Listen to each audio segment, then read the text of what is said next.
ലഹരിക്കെതിരെയുള്ള സന്ദേശവുമായി കോഴിക്കോട് വടകരയിൽ ലിസി മുരളീധരനും സംഘവും നടത്തിയ സംഗീത നൃത്തശില്പം ശ്രദ്ധേയമായി. അരമണിക്കൂർ ദൈർഘ്യമുള്ള നൃത്തശില്പം വീട്ടകങ്ങളെ ലഹരി കീഴടക്കുന്നതിനെതിരെയുള്ള പ്രതിരോധ സന്ദേശമാണ് മുന്നോട്ട് വെച്ചത്.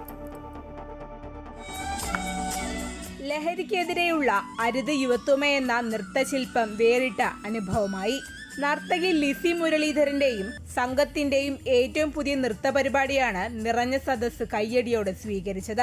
അരമണിക്കൂർ ദൈർഘ്യമുള്ള നൃത്തശില്പം ലഹരിയുടെ കരാളഹസ്തങ്ങളിൽ കുടുങ്ങി പിടയുന്നവരുടെ ജീവിതത്തിലൂടെ സഞ്ചരിക്കുന്നു. മദ്യത്തിന് അടിമയായി പിതാവ് മരണപ്പെടുന്നു. അവർക്ക് ഒരു കുഞ്ഞ് ജനിക്കുന്നു. ആ കുഞ്ഞിന്റെ വളർച്ചയുടെ ഘട്ടം വളരെ തന്മയത്വത്തോടെയാണ് ലിസിയും കൂട്ടരും വേദിയിൽ അവതരിപ്പിച്ചത്.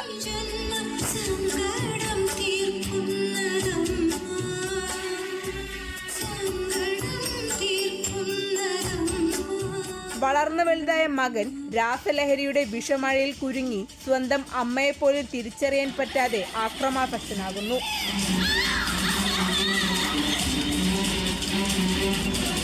നമ്മളുടെ വീട്ടകങ്ങളിലേക്ക് ലഹരി അതിക്രമിച്ചു കയറുന്നതിന് നേർസാക്ഷ്യമായിരുന്നു അരുത് യുവത്വമേ എന്ന നൃത്തശില്പം.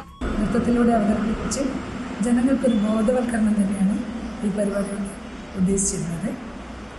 നിരവധി കുട്ടികൾ തന്നെ ഈ നൃത്തത്തിൽ പങ്കാളിയായപ്പോൾ അവരുടെ പാരൻസ്, അതുപോലെ നല്ല വേദി, അതിലുപരി നല്ല വേദിയും കൂടെ ആയപ്പോൾ ഒരുപാട് ആളുകളിലേക്ക് ഇതെത്തിക്കാൻ സാധിച്ചു. അമൃത ന്യൂസ്, കോഴിക്കോട്.